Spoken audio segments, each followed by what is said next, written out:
hacer esta lectura bíblica, Evangelio de Mateo,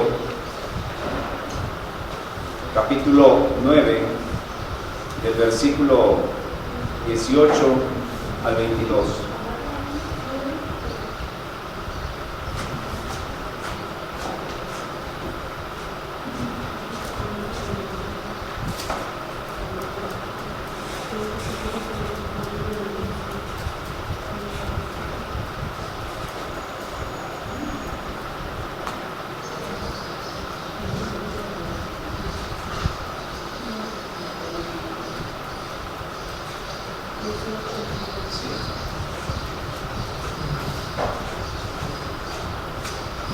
Bien, hermanos, vamos a la lectura bíblica. Dice: mientras él les decía estas cosas, vino un hombre principal y se postró ante él, diciendo: mi hija acaba de morir, mas ven y pon tu mano sobre ella y vivirá. Y se levantó Jesús y le siguió con sus discípulos.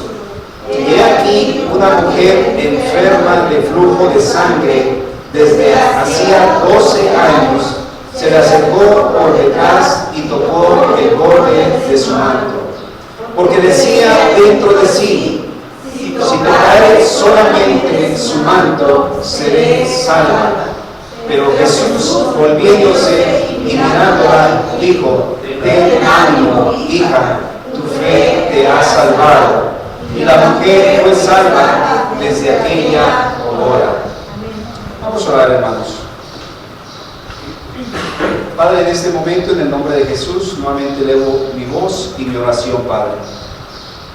El motivo, Señor, es pedir su dirección a través de su Espíritu Santo que mora en nuestras vidas, para ser usado, Señor, con denuedo, para poder compartir su palabra, sobre todo con una enseñanza sana, con una enseñanza aplicable, Señor, también en nuestras vidas, donde en ningún momento distorsionemos para nada su palabra, ni tampoco la diluyamos, Señor, sino simplemente hablemos lo que tengamos que hablar a través de la dirección de su Espíritu Santo.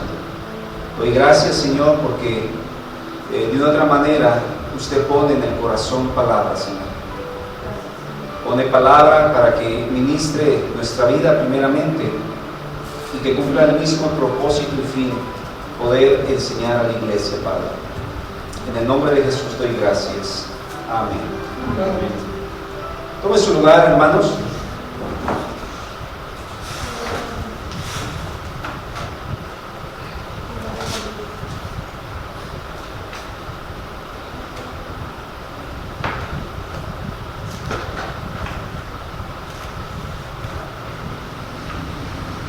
Viene el título del mensaje: la mujer que descansó en el manto de Jesús. Primeramente, a lo mejor podemos entender por este título del mensaje, a lo mejor llamativo, a lo mejor podemos entender un poco escandaloso al decir la mujer que descansó en el manto de Jesús. A veces nuestra mente vuela demasiado a prisa pensando en otras cosas, contextualizando incluso las palabras de otra manera, pero déjeme comentarle que no solamente de la mujer de flujo de sangre fue la que descansó en el manto del Señor, sino que también a través de todos los tiempos muchos hombres y mujeres han descansado en Jesús y han descansado en el amor que solamente pueden encontrar en Jesús. Han descansado en la paz que solamente puede dar Cristo Jesús. También han descansado en el perdón que solamente puede dar Cristo Jesús. ¿Y cómo sabemos nosotros esto?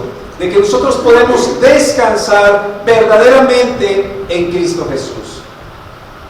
El único motivo y propósito por el cual nuestro Señor Jesucristo vino a este mundo nos lo explica en Mateo capítulo 20, versículo 28, donde nos dice: como el Hijo del Hombre no vino para ser servido, escúchame esto, sino para servir y para dar su vida en rescate por muchos.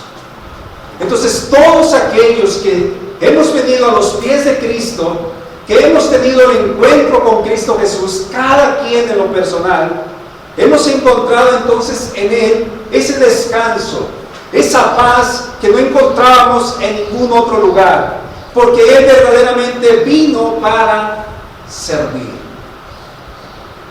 Ese es el motivo, vino para servir. El propósito de este mensaje, escúchemelo, aprender a descansar en el Señor. Aprender a descansar en el Señor. Decirlo no me cuesta nada, ni usted. Lo complicado, ¿sabe qué es? Aplicarlo. Eso es lo complicado. Aplicarlo a nuestra vida. Porque estas son palabras de Jesús que nos recuerdan entonces a que Él vino a servir. Eso es lo que vino nuestro Señor Jesucristo. Y para yo poder aprender a descansar, entonces yo necesito tomar la palabra, necesito creer la palabra en mi vida, porque Mateo 11:28 me dice: venid a mí todos los que estáis trabajados y cargados, y yo os haré descansar. Qué hermosa palabra, pero qué difícil de vivirla. Qué difícil de creerla en tiempos de necesidad, en tiempos de tribulación, en tiempos a lo mejor tétricos o difíciles en nuestra vida. Es donde nosotros comenzamos a tambalear como si estuviésemos en un lugar inestable, porque muchas veces perdemos la roca en la cual estamos parados y comenzamos a caminar sobre arenas movedizas. Entonces, ¿cuánta gente, imagínense, escuchó hablar de Jesús? ¿Cuánta gente presencialmente vio a Jesús? ¿Cuánta gente pudo apreciar los milagros de sanidad, las liberaciones demoníacas, el poder alimentar a multitudes? Pero ¿saben qué? Muchos de ellos no quisieron descansar en el Señor. Y esto mismo sucede ahora en nuestros tiempos. Muchos de nosotros venimos aquí o buscamos al Señor con diferentes motivos, pero no con el indicado de buscarlo a Él en nuestra vida.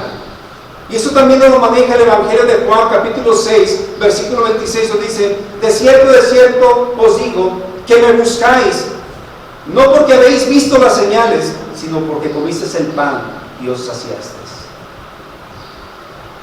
¿Cuál es tu motivo de buscar al Señor en tu vida? Y no solamente cuando vienes aquí, sino todos los días. Es claro que la multitud buscaba a Jesús porque satisfacía la necesidad de hambre. Pero de ahí en fuera no había otra cosa, algún otro interés personal. En estos tiempos la humanidad busca a Dios solamente en momentos críticos, pero después se olvidan de Dios y se alejan de Dios. Vamos a mirar únicamente un solo punto y lo vamos a aplicar en la vida de esta mujer que padeció flujo de sangre. Y dice el primer punto y único: la mujer que descansó en el hombre. Si yo te preguntara que cuando estás pasando por algo difícil, ¿en quién descansas? ¿En Cristo Jesús verdaderamente? Porque cuando tenemos problemas, casi siempre tendemos a dar a la baja. Nos sentimos mal y por lo tanto el enemigo gana terreno y nos hace que nos alejemos, que dejemos de orar, que dejemos de buscar a Dios en nuestra vida. Por eso es la mujer que descansó en el hombre. Y muchos de nosotros a veces, en vez de descansar en Cristo, descansamos en alguien más. A veces la esposa se refugia en el esposo, o el esposo en la esposa. A veces los hijos en la madre. A veces te refugias en una amistad. Pero nada de esto te va a ayudar a descansar verdaderamente. Entonces esta mañana vamos a mirar en específico ese problema que padeció esta mujer. Un problema de salud crónico, como lo menciona ahí en Lucas. Y de ahí vamos a sacar 3 verdades principales. Por eso yo desglosé ese versículo en 3 verdades principales, Lucas 8:43. La primera verdad principal es una mujer que padecía flujo de sangre.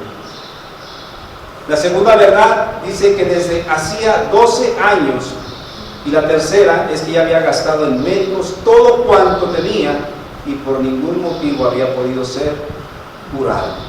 Tres verdades principales que vamos a tratar de desglosar y podamos entenderlo. Lo primero de ello, el flujo de sangre. Yo ayer preparando el mensaje, yo estaba analizando este tipo de enfermedad de esta mujer que padecía y lo menciona como que es una metrorragia crónica. Y uno puede decir, bueno, ¿qué será eso? Pues dice que esto es una hemorragia uterina fuera del periodo menstrual. Y este tipo de situación se dice que puede ser común cuando está una mujer embarazada. Puede ser. Pero también puede ser porque haya quistes o miomas. Quiere decir entonces que no es tan natural, ¿verdad?, que esto suceda. Bueno, su problema de salud que le causó esto en su cuerpo de esta mujer lo llevó a que ella tuviese una anemia aguda.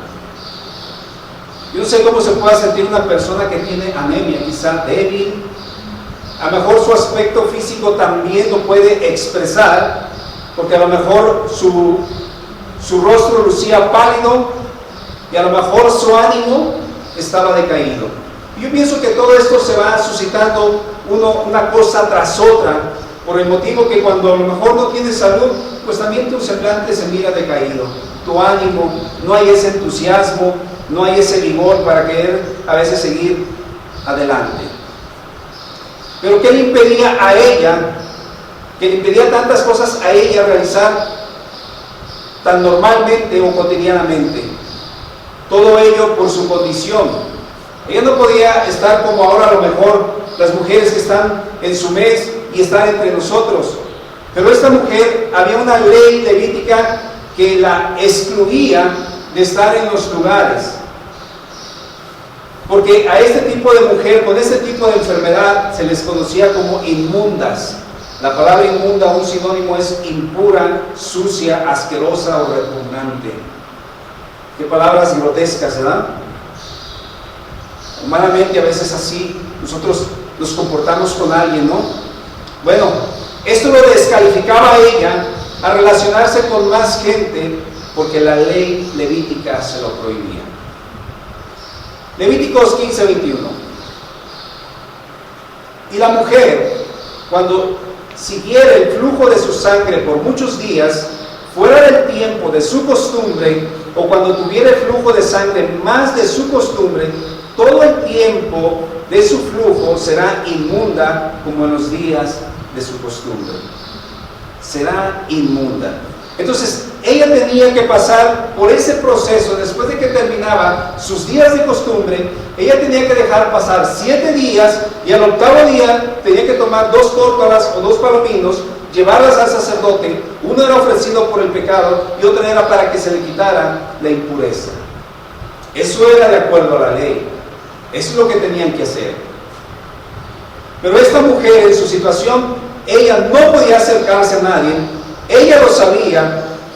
Por lo tanto, para no hacer pecar a alguien más, ella tenía que estar aislada para no hacer pecar a alguien más. Y le platico un ejemplo. Este ejemplo no va relacionado a esto, pero es el mismo contexto por la ley levítica que se estaba aplicando. Levíticos 13:45. Y el leproso, en quien hubiere llaga, llevará vestido rasgado y su cabeza descubierta y embozado, pregonará: inmundo, inmundo. De repente la ley era dura, ¿no? Era rígida. ¿Qué necesidad era darte a entender de que tú eras un inmundo? Físicamente te percibían cómo estabas, físicamente, pero todavía gritar que tú eras una persona sucia, inmunda. Yo creo que esto es para avergonzarse, ¿no? Yo hace tiempo leí un comentario y esto me impactó, que si nosotros aún estuviéramos bajo la ley, cada vez que uno de nosotros cometiese un pecado estaríamos sucios, inmundos. ¿Qué es lo que tendríamos que hacer entonces para quitar esa inmundicia? Hacer un sacrificio, llevarlo al sacerdote, el animalito, y ofrecer sacrificio. Entonces, esto era evidencia de que había pecado en mi persona. Ahora, por la gracia de Dios y por la gran obra redentora de Cristo, nosotros podemos únicamente ir a ese trono de la gracia, ir directamente con el Señor y no exponernos públicamente como se hacía antes. Entonces, este hombre no podía andar por la calle libremente leproso. Era como un anuncio diciéndoles: háganse a un lado, soy una persona asquerosa, retírense de mí, aléjense. No era fácil, hermanos. Ahora, sin embargo, Jesús nunca lo rehusó a este tipo de personas, sino al contrario. Dice en Marcos 1:40, vino a él un leproso rogándole, e hincando la rodilla le dijo: si quieres, puedes limpiarme. Si quieres. ¿Qué es lo que estaba diciendo entonces este leproso? Yo vengo a sujetarme a tu autoridad y a tu voluntad. Por eso yo no puedo orar dando una orden, porque si no está en la voluntad de Dios, no lo va a hacer. Mi oración siempre debe ser en la voluntad de Dios. Yo no puedo dar ninguna orden a nadie. No puedo declarar algo que no está en mis palabras, que solamente está en la voluntad del Señor. Por eso este leproso le dijo: si quieres, puedes limpiarme. Versículo 41. Y Jesús, teniendo misericordia de él, extendió la mano y le tocó y le dijo: quiero, sé limpio. La voluntad de Jesús, la misericordia de Jesús. Entonces, cuando Jesús hacía esto, cada vez que lo hacía, ¿qué mostraba Jesús? Su autoridad sobre la ley. Eso es lo que Jesús mostraba, su autoridad que él tenía. Y esto debe entender que él era el gran sumo sacerdote. Por eso tenía la autoridad y la facultad. Ahora, por esa gracia que nos mostró Jesús para cada uno de nosotros, es que ahora nos podemos acercar a Cristo con nuestro pecado, con nuestra inmundicia. Él no nos va a rechazar, así como no lo hizo con la mujer de flujo de sangre. ¿Cuánta gente siempre piensa: yo regreso a la iglesia o voy a la iglesia hasta que yo pueda inventar mi vida? Déjame decirte que estamos equivocados cuando pensamos de esa manera. Lo preferible es que tú regreses en la postura que estás de pecado, de inmundicia, cuando estamos derribados, porque entonces Él va a trabajar y va a hacer la obra perfecta para que el Hijo de Dios se glorifique en nuestras vidas. Porque si entonces yo dijese: yo voy cuando por mi cuenta haya dejado esto, entonces yo me voy a ser orgulloso de mí mismo, porque yo dije: yo pude hacerlo sin necesidad de que nadie más me ayudara. Pero la recomendación es que nosotros vayamos a Jesús. El leproso fue a Jesús en su condición. La mujer de flujo de sangre fue a Jesús en su condición. ¿Cómo está nuestra vida? ¿En qué condición estamos? El Señor está ahí, esperándonos para que vayamos a Él. Hebreos 4:16 nos dice: acerquémonos pues confiadamente al trono de la gracia para alcanzar misericordia y hallar gracia para el oportuno socorro. Eso fue lo que hizo el leproso. Eso fue lo que hizo la mujer de flujo de sangre. La siguiente enseñanza dice que hacía 12 años que ella estaba en esa condición. Yo creo que algo difícil será para cada uno de nosotros el poder padecer una enfermedad, y más cuando esa enfermedad tiene un tiempo ahí estacionada en la vida de una persona. Entonces, esto me hace recordar que en el Evangelio de Juan narra que en Jerusalén, cerca de la puerta de las ovejas, dice que había un estanque llamado en hebreo Betesda, que significa lugar o casa de la misericordia. Pero ahí había enfermos. ¿Qué tipo de enfermos había? Dice que había ciegos, cojos y paralíticos, y que estaban a la espera que el agua del estanque se moviera, porque dice que ya que un ángel bajaba, dice, de tiempo en tiempo y agitaba el agua, y el primero que descendía a ella era sanado de su enfermedad. Pero ¿saben qué era lo importante aquí? No solamente de una enfermedad en específico, de cualquier enfermedad. Dice el Evangelio de Juan capítulo 5, versículo 5, Y había ahí un hombre que hacía 38 años que estaba enfermo. 38 años. ¿Cuánto es lo máximo que has pasado tú enfermo? Quizá algunos ya pasaron por cirugía, quizá tuvieron 15 días, 21 días, un mes de recuperación, pero sabías que esto iba a pasar. Porque alguien que tiene una cirugía, a lo mejor dicen, reposa 15 días y ya vas a comenzar nuevamente con tu vida normal, pero con tus previos cuidados. Pero aquí esta mujer dice que tenía 12 años y este varón tenía 38 años, hermanos, de que él estaba enfermo. Déjeme decirle que Dios lleva la cuenta del tiempo transcurrido, hermano. Dios lo lleva. Tú crees que Él ya se olvidó de ti, porque muchos piensan eso, pero no es así. Mucha gente está a veces padeciendo y la única solución que encuentra para ellos es decir, yo quiero descansar. Y el decir yo quiero descansar, muchos piensan en qué, en la muerte. Yo quiero descansar. Versículo 6 de Juan 5. Cuando Jesús lo vio acostado, y escúchame esto, y supo que llevaba ya mucho tiempo así. Jesús sabía, no fue necesario preguntarle, no fue necesario decirle, ¿qué te pasó? ¿Sufriste un accidente? ¿Por eso estás aquí? ¿Cuánto tiempo tienes así? No necesitó preguntarle al maestro. Dice que supo que llevaba ya mucho tiempo así y le dijo, ¿quieres ser sano? A veces uno con ese tipo de preguntas, uno puede pensar, ¿era una pregunta capciosa o era una pregunta de burla? Al decirle, ¿quieres ser sano? ¿Por qué dijo esto el maestro? ¿Por qué le preguntó a esta persona, ¿quieres ser sano? Hermanos, a veces Dios quiere ver activado algo en ti y en mí. Eso se llama fe. Eso es lo que Dios quiere ver. Por eso te pregunta, ¿quieres ser sano?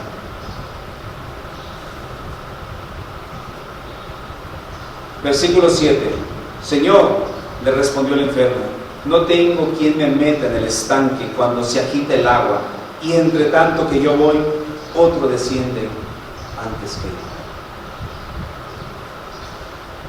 La mujer de flujo de sangre, ella ya estaba cansada, frustrada, quizá venía venir la muerte en ella, y el tiempo pues ya no lo disfrutaba. A lo mejor los días se le hacían eternos por la condición que vivía. Pero escuchen cómo lo describe este hombre más sabio de la tierra. Todo tiene su tiempo, hermanos. Todo tiene su tiempo, y todo lo que se quiere debajo del cielo tiene su hora.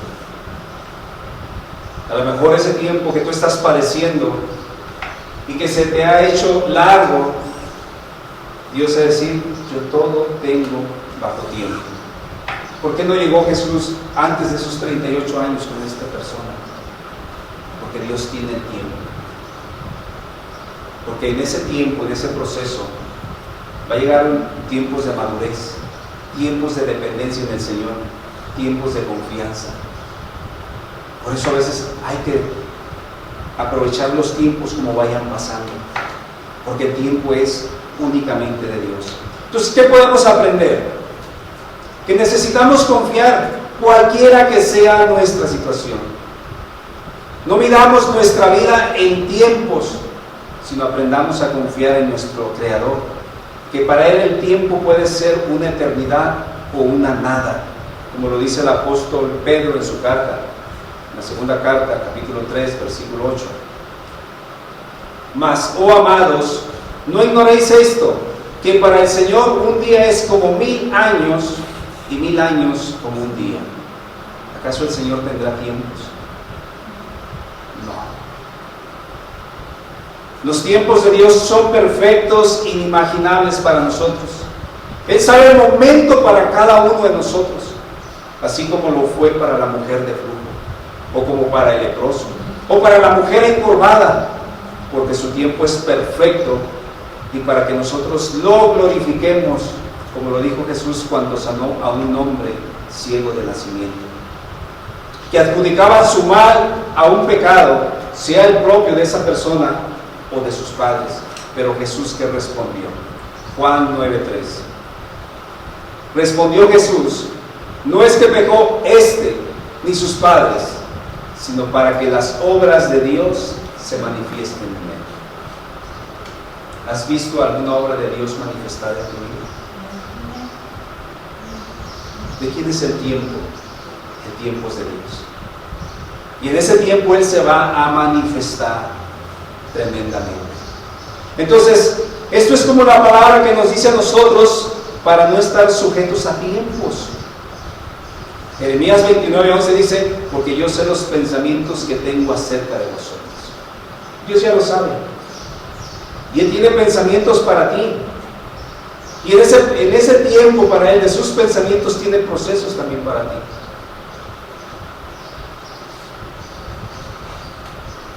Pensamientos de paz y no de mal, para daros el fin que esperáis. El tiempo es de Dios. La mujer llevaba 12 años y ese era el tiempo oportuno para ella. Tercero, había gastado en médicos todo. Y esto lo podemos ver en los tiempos actuales, hermanos. Alguien que enferma, ¿qué hace? Dicen que los bienes son para remediar los males, ¿verdad? La gente lo dice así. Hermanos, no estamos tan alejados de la realidad ni de la palabra de Dios. Estamos en tiempos difíciles. Esta mujer también gastó todo. Y hay gente que a veces en su desesperación por sanar, buscan lo indebido también. Algunos van con curanderos para que les practiquen ritos, pero ¿saben qué? No saben ellos el paso que están dando, o están permitiendo la entrada a espíritus demoníacos. Eso es lo que hace la gente cuando busca otras alternativas. Y les platico un ejemplo. Dice que los hijos de Esceva, jefe de los sacerdotes, ellos también tuvieron una experiencia en un momento de exorcismo. Hechos 19:15 dice: pero respondió el espíritu malo y dijo a los hijos de Esceva, que eran 7, y les dijo: a Jesús conozco y sé quién es Pablo, pero vosotros, ¿quiénes sois? Versículo 16: y el hombre en quien estaba el espíritu malo, dice, saltando sobre ellos y dominándoles, pudo más que ellos, de tal manera que huyeron de aquella casa desnudos y heridos. Hermanos, a veces nosotros ni sabemos ni con quién vamos. Se oyen tantos rumores, tantos sanadores que no tienen ciencia, hablando en cuestión de medicina, pero a veces nuestra incredulidad, nuestra situación que estamos experimentando en carne propia, nos vamos a cualquier tipo de persona, porque dicen: el caído a todas va. Eso es lo que dicen, pero eso no es correcto. La mujer de flujo, de igual manera, dice que utilizó todo lo que tenía a su alcance, pero también gastó todo su dinero.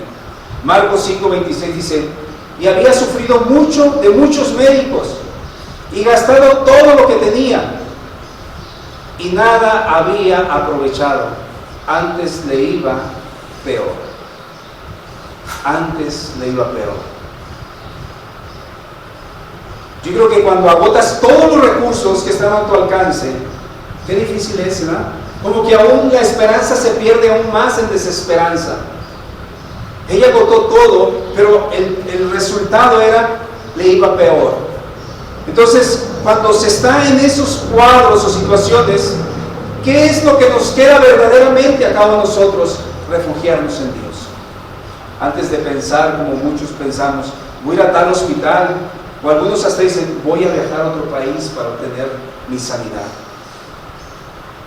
Qué tremendo, ¿verdad? Buscamos alternativas, buscamos opciones. Pero le platico esta experiencia de este hombre llamado Ezequías. Vino un día el profeta Isaías y ¿saben qué? Le anunció su muerte. Y simplemente le dijo: ordena tu casa, porque vas a morir.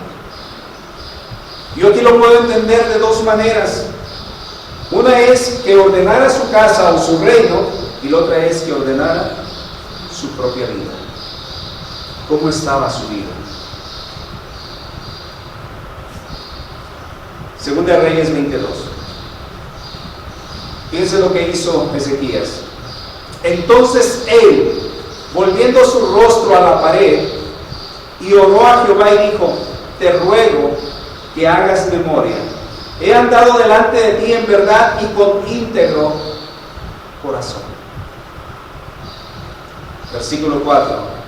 Y dice que Isaías ya había salido, iba hasta la mitad del patio, y vino palabra de Jehová a Isaías diciendo: vuélvete, di a Ezequías, príncipe de mi pueblo.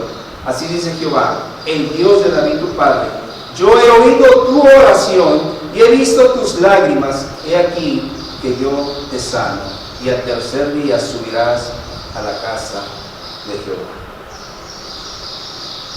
¿Qué nos enseña? Ezequías buscó médicos a través de la razón que le dio el profeta Isaías. No. Es lo que hacemos nosotros primeramente cuando viene una enfermedad a nuestra vida. Lo primero que hacemos es tratar de buscar médicamente. Pero ¿por qué no buscar al Señor antes que todo? La experiencia de la mujer de flujo nos enseña a todos que debemos de confiar, no confiar en el hombre, ni confiar a veces mucho en los médicos, que sí nos ayudan porque han tenido ciencia y conocimiento, pero necesitamos preferir primero a Dios. Jeremías 17:5 nos dice: así ha dicho Jehová, maldito el varón que confía en el hombre. ¿Cuántas veces hemos fallado al Señor? Y en vez de confiar en el Señor, confiamos en el hombre. Y todos tenemos un dicho cotidiano: ¿no? Yo a ese médico le tengo fe. Así que ha dicho Jehová, maldito el varón que confía en el hombre y pone carne por su brazo, y su corazón se aparta de Jehová. Esta expresión que dice y pone carne por su brazo, ¿cuántas veces dices: tú eres mi apoyo? Y lo hacemos simbólicamente, ¿verdad? Que a veces tocamos hasta la persona: tú eres mi apoyo. Aquí estamos poniendo carne por su brazo y su corazón se aparta de Jehová. Esto nos enseña que debemos de buscarle como lo hizo Ezequías, o como lo hizo la mujer de flujo de sangre. Dice en el Salmo 77:1: con mi voz clamé a Dios, y a Dios clamé, y Él me escuchará. Al Señor busqué en el día de mi angustia, alcé a Él mis manos de noche, sin descanso, mi alma rehusaba consuelo.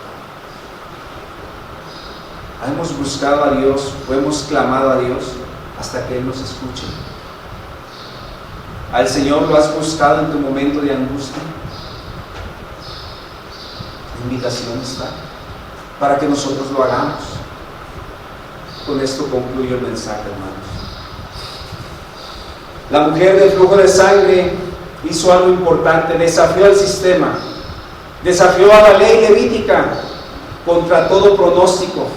Y ella pensó en caminar entre la multitud, aún sabiendo que era inmunda. Marcos 5:28 dice: porque decía, si tocare tan solamente su manto seré salvo. Eso decía ella. De la misma manera, si usted lo recuerda, lo hizo Bartimeo. Dice que Bartimeo, de estar al lado del camino, mendigando, dice que se puso de pie en el camino implorando el nombre, diciendo: Jesús, hijo de David, ten misericordia de mí. Pero ahora la mujer, al ver la única oportunidad de salvación, solamente lo pensó una vez, hermanos, una vez. Lucas 8:44 dice: y se le acercó por detrás y tocó el borde de su manto, y al instante se detuvo el flujo de sangre. ¿Cuántas veces vas a dejar pasar la oportunidad? ¿Cuántas veces? ¿Cuántas veces confiaremos en el hombre en vez de confiar en el Señor? Ella miró propicio ese tiempo y ese momento. Así que se acercó a lo mejor sigilosamente por detrás y solamente extendió su mano y tocó el borde de su mano. En las iglesias habrá multitudes que siguen a Jesús en nuestros días.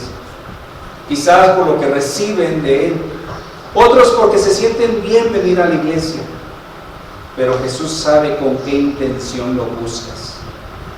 La multitud lo apretaba, pero la manera que lo tocó la mujer fue diferente, hermanos. Había iglesias llenas, pero ¿cómo buscan al Señor?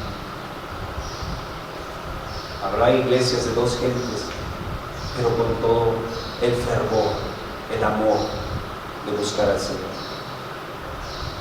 Dice Lucas 8:45. Entonces Jesús dijo: ¿quién es el que me ha tocado? Y negando todos, dijo Pedro y los que con él estaban: Maestro, la multitud te aprieta y oprime y dices: ¿quién es el que me ha tocado? ¿Qué diferencia, no? El Señor rodeado por una multitud, pero Él pudo sentir que lo tocaron. No es lo mismo que estés en un lugar tan apresurado y poniendo a lo mejor tus manos para protegerte, a diferencia de sentir un toque tranquilo. Para llegar a Jesús en tu vida personal no solamente es con la alabanza, no solamente es con la adoración, con la oración o con la lectura de la palabra, o cuando vienes a escuchar mensajes, sino lo más importante es que Él pueda manifestarse en tu vida por el poder que emana de Él. Lucas 8:46 dice: pero Jesús dijo: alguien me ha tocado, porque yo he conocido que ha salido poder de mí. Cuando te acercas al Señor de la manera correcta, sin atajos, sin buscar otras alternativas, de Él va a emanar el poder a tu vida. Sea cual sea nuestra situación, de Él emanará el poder. Y para que nosotros podamos obtener el poder de Dios en nuestra vida, debemos de recibir en nuestra vida el Espíritu Santo. Usted recuerda los Hechos de los Apóstoles: pero recibiréis poder cuando haya venido sobre vosotros el Espíritu Santo.